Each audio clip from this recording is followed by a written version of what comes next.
Anong feeling mo na pa-sexy yung mga kapartner mo after Yame? Oo nga eh.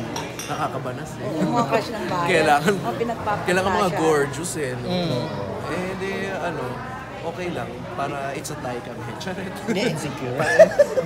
Minsan nakaka-insecure eh. Kasi ang ganda eh. Then in fairness case ulit, siya, parang yung sa acting niya, very mature na yung pag-acting niya. Hindi na siya yung parang...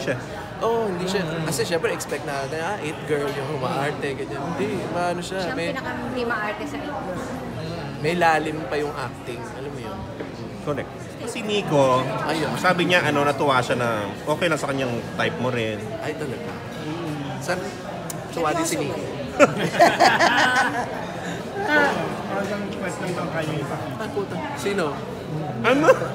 Ni... Yung quest ni Nico. Ay, ganun yung parang umarap. Kasi yung sa kanya lang yun. Bakit? Titingnan lang naman. Hindi mo ako kukunin Promise. Check. Depende yung gano'ng kalayo. Kasi mga ganun, magulat ako.